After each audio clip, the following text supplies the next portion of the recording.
કેમ છો વિદ્યાર્થી મિત્રો?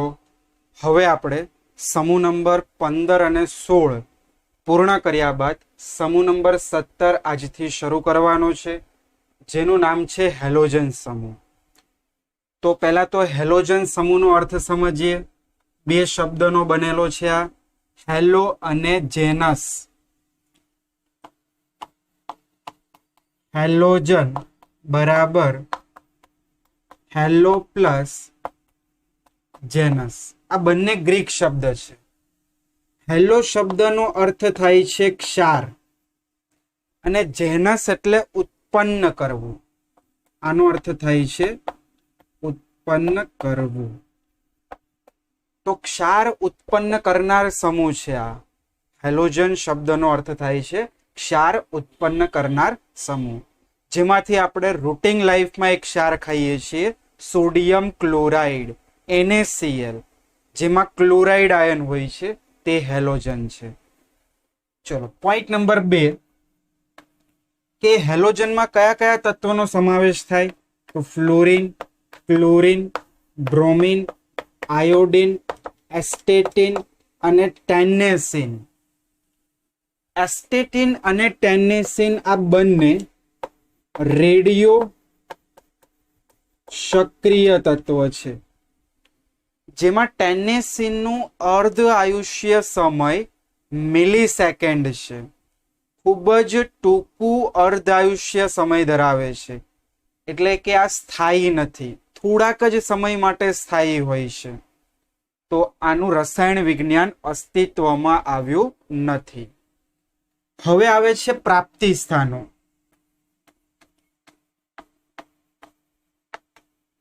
તો જો પ્રાપ્તિ સ્થાનોમાં પહેલું આપણે લઈ લઈએ છીએ ફ્લોરિન. તો ફ્લોરિન મુખ્યત્વે એની કઈ કઈ ખનિજોમાંથી આપણને મળી આવે છે? તો પહેલું આવશે ફ્લોર સ્પાર, જેને કહીએ છીએ કેલ્શિયમ ફ્લોરાઇડ CaF2. આમાંથી આપણને ફ્લોરિન મળી આવે છે. બીજું આવે છે ક્રાયોલાઇટ, NaAlF6. આ છે ક્રાયોલાઇટનું અણુસૂત્ર. અને ત્રીજું આવે છે ફ્લોર એપેટાઇટ. ચલો એપેટાઇટ શબ્દ આગળ આવી ગયો છે સમૂહ નંબર 15 માં. તો ફ્લોર એપેટાઇટનું થશે અણુસૂત્ર Ca9PO4 6CaF2. ત્યાં આપણે X2 લીધું હતું. X બરાબર ફ્લોરિન, ક્લોરિન અને OH મૂક્યું હતું. તો ફ્લોરિન આપણને મુખ્યત્વે આ ખનિજોમાંથી મળી આવે છે. દરેકમાં આપ જોઈ શકો છો ફ્લોરિન છે. આ ઉપરાંત અલ્પ માત્રામાં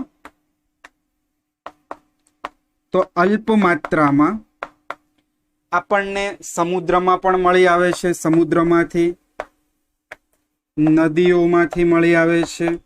આ ઉપરાંત આપણા શરીરોમાં પણ હોય છે, એટલે કે પ્રાણી શરીરમાં, પ્લસ દાંતમાં પણ હોય છે. આપણા દાંતમાં પણ ફ્લોરાઇડ્સ હોય છે. પ્લસ વનસ્પતિમાં પણ અલ્પ માત્રામાં સમુદ્ર, નદીઓ, પ્રાણીઓ, શરીરોમાંથી, દાંતમાંથી, વનસ્પતિઓમાંથી પણ ફ્લોરિન મળી આવે છે. તો આ તો ફ્લોરિનની વાત. ચલો ત્યારબાદ આવે છે ક્લોરિન.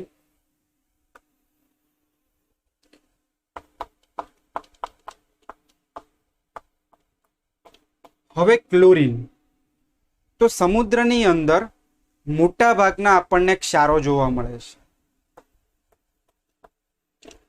સમુદ્રના પાણીમાં સોડિયમ, પોટેશિયમ, મેગ્નેશિયમ અને કેલ્શિયમના ક્લોરાઇડ, બ્રોમાઇડ અને આયોડાઇડ ક્ષાર હોય છે. આપ સૌ જાણો છો કે સમુદ્રના પાણીની અંદર સોડિયમ ક્લોરાઇડ NaCl હોય છે. Potassium chloride, magnesium chloride, calcium chloride, એટલે કે આ દરેક ધાતુના ક્લોરાઇડ, બ્રોમાઇડ અને આયોડાઇડ ક્ષાર હાજર હોય છે, જેમાં મુખ્યત્વે કોનું પ્રમાણ હોય છે? NaCl નું. તો બીજો પોઈન્ટ લખીશું, તેમાં મુખ્યત્વે 2.5% દળથી NaCl હોય છે. જે પણ દરિયાનું પાણી હોય તેને ડ્રાય કરો, શુષ્ક બનાવો, તો એ શુષ્ક ખનિજની અંદર 2.5% સોડિયમ ક્લોરાઇડ રહેલું હોય છે. આ ઉપરાંત તેમાં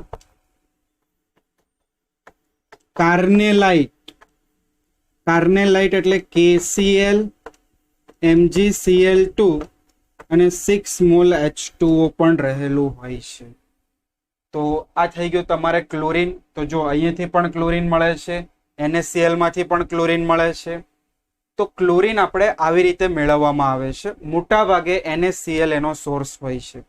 આગળ આપણે ક્લોરીનની બનાવટ પણ ભણવાની આવશે, ત્યારે વિગતવાર આપણે સમજીશું. ત્યારબાદ આવે છે બ્રોમિન અને આયોડિન. તો બ્રોમિનની પહેલા વાત કરી લઈએ. બ્રોમિન આપણને મળે છે મુખ્યત્વે સોડિયમ બ્રોમાઇડ અને પોટેશિયમ બ્રોમાઇડ. NaBr અને KBr એની ખનિજો છે બ્રોમિનની. ત્રીજું, આ બીજું હતું. ચોથું આવે છે આયોડિન. તો આયોડિન સમગ્ર સૃષ્ટિની અંદર આપણને સમુદ્રમાંથી મળી આવે છે. જો સમુદ્રમાં રહેલા જીવો જેમાં આયોડિન રહેલું હોય છે. સમુદ્ર સૃષ્ટિની અંદર જે પણ જળચર પ્રાણીઓ હોય છે તેમાંથી આપણને આયોડિન મળી આવે છે. આ ઉપરાંત એક આયોડિન 0.2% જેટલું આયોડિન એ આપણને KNO3 માં સોડિયમ આયોડેટ, આને કહીએ છીએ સોડિયમ આયોડેટ તરીકે હાજર હોય છે. તો આ થઈ ગયું આયોડિન માટે. મેઇન આયોડિનની આ ખનિજ છે, સોડિયમ આયોડેટ સ્વરૂપે હોય છે હાજર. આ ઉપરાંત સમુદ્રની અંદર રહેલા જે જીવસૃષ્ટિ હોય છે તેમાં પણ આયોડિન મળી આવે છે.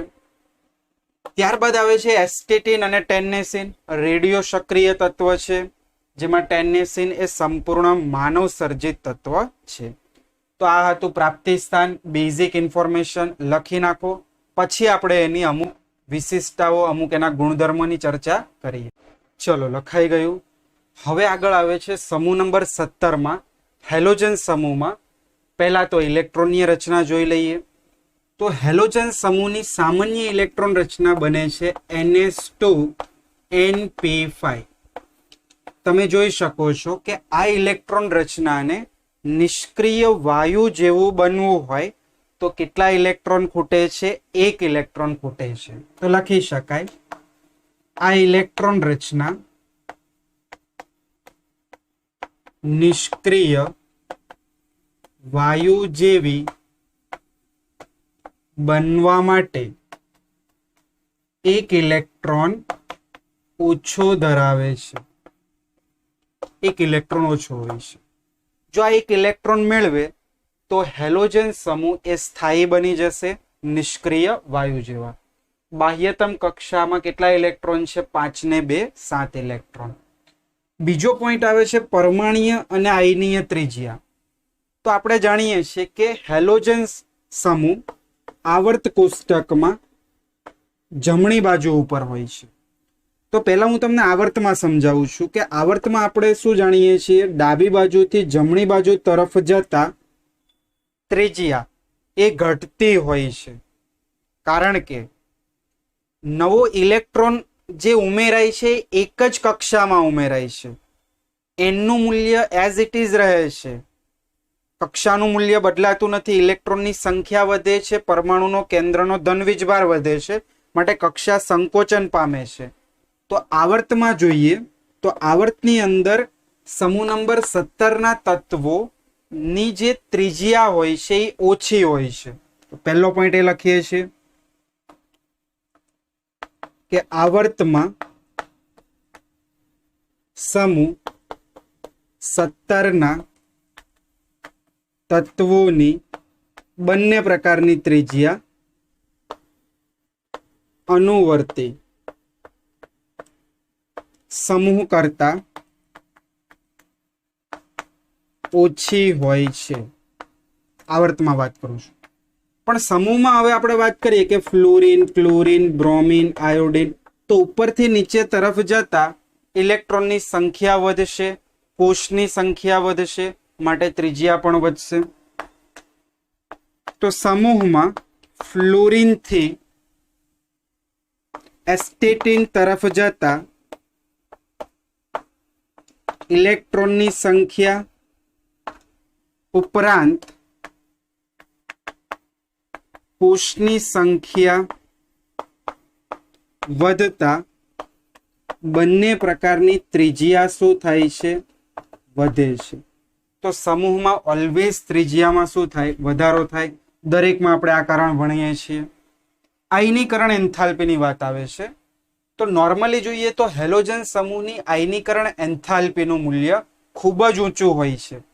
કારણ કે આમાં તમે જોઈ શકો છો 5 અને 2 7 ઇલેક્ટ્રોન છે.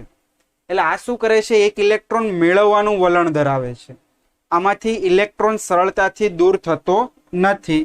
તો અહીં લખી શકાય સમૂહ 17ની આયનીકરણ એન્થાલ્પીનું મૂલ્ય ખૂબ જ ઊંચું હોય છે. આ ઉપરાંત સમૂહમાં ઉપરથી નીચે તરફ જતા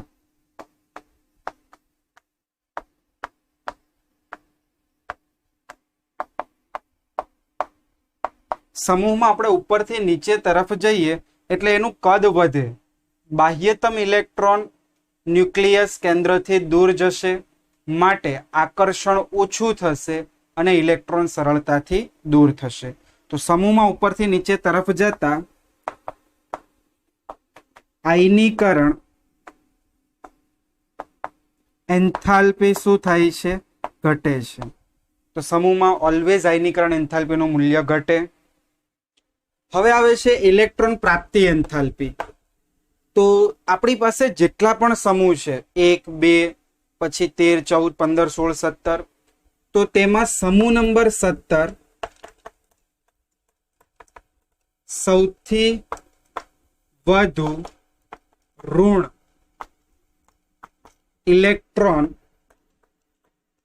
પ્રાપ્તિ એન્થાલ્પી ધરાવે છે. સમૂહ નંબર 17 સૌથી વધુ ઋણ ઇલેક્ટ્રોન પ્રાપ્તિ એન્થાલ્પી ધરાવે છે. આ ઉપરાંત સમૂહમાં ઉપરથી નીચે તરફ જતા, દરેક સમૂહની જેમ જ છે, ઉપરથી નીચે તરફ જતા ઋણ ઇલેક્ટ્રોન પ્રાપ્તિ એન્થાલ્પીનું મૂલ્ય ઓછું ઋણ બનતું જાય છે. ઇલેક્ટ્રોન પ્રાપ્તિ એન્થાલ્પીનું મૂલ્ય ઓછું ઋણ બને છે. તો હવે આપણને એવો પ્રશ્ન થાય કે ઓછું ઋણ બને છે, તો અહીંયા લખીએ કે ફ્લોરિન, ક્લોરિન, બ્રોમિન, આયોડિન ઉપરથી નીચે તરફ જતા ઓછું ઋણ બને, તો આનું મૂલ્ય વધારે ઋણ હોવું જોઈએ. ત્યારબાદ આનું ઓછું ઋણ, એનું ઓછું ઋણ અને ઓછું ઋણ. પણ હકીકતમાં એવું નથી. અહીંયા આપણને ફ્લોરિન અને ક્લોરિનમાં એક એક્સેપ્શનલ જોવા મળે છે, જે આપણે 11મા ધોરણમાં ભણી ગયા છીએ, 3જા ચેપ્ટરમાં. ફ્લોરિન અને ક્લોરિનની ઇલેક્ટ્રોન પ્રાપ્તિ એન્થાલ્પી વચ્ચેનો અપવાદ. તો અહીંયા ફ્લોરિનની ઇલેક્ટ્રોન પ્રાપ્તિ એન્થાલ્પીનું મૂલ્ય ઓછું ઋણ હોય છે, જેનું કારણ હું તમને અહીંયા દર્શાવું છું કે ફ્લોરિનની ઇલેક્ટ્રોન પ્રાપ્તિ એન્થાલ્પીનું મૂલ્ય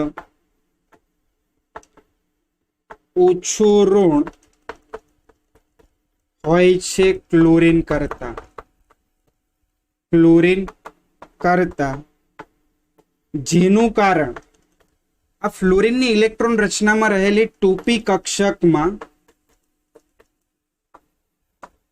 ઇલેક્ટ્રોન વચ્ચે થતું અપાકર્ષણ છે. 2p કક્ષકમાં જ્યારે ઇલેક્ટ્રોન આવે છે ત્યારે ઓલરેડી 2p કક્ષકમાં હાજર રહેલો ઇલેક્ટ્રોન આવનાર ઇલેક્ટ્રોન વચ્ચે વધારે અપાકર્ષણ અનુભવે છે, એરિયા નાનો છે, માટે ફ્લોરીનની ઇલેક્ટ્રોન પ્રાપ્તિ એન્થાલ્પીનું મૂલ્ય ઓછું ઋણ હોય છે. મેં તમને 11માં પણ કીધું હતું કે ઇલેક્ટ્રોન પ્રાપ્તિ એન્થાલ્પીનું મૂલ્ય વધારે ઋણ ક્યારે હોય? તો જ્યારે તે સરળતાથી ઇલેક્ટ્રોન મેળવી શકે. તો ફ્લોરીન સરળતાથી ઇલેક્ટ્રોન મેળવતો નથી. તો આ થયું ઇલેક્ટ્રોન પ્રાપ્તિ એન્થાલ્પી. છેલ્લું આવે છે વિદ્યુતઋણતા. તો વિદ્યુતઋણતા ઉપરથી નીચે તરફ જતા સમૂહમાં ઉપરથી નીચે તરફ જતા વિદ્યુતઋણતા શું થાય છે? ઘટે છે. અને આવર્ત કોષ્ટકમાં આપણે વાત કરીએ તો ફ્લોરીન સૌથી વધારે વિદ્યુતઋણ,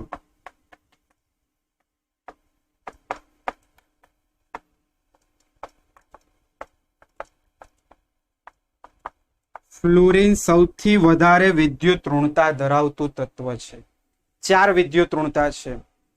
તો બસ આટલા પોઈન્ટો જે આગળ પણ આવી ગયા છે અહીંયા ફરીથી છે, તો ધ્યાનથી અને ચોપડીમાંથી પણ લખી નાખજો અને તૈયાર કરી નાખજો.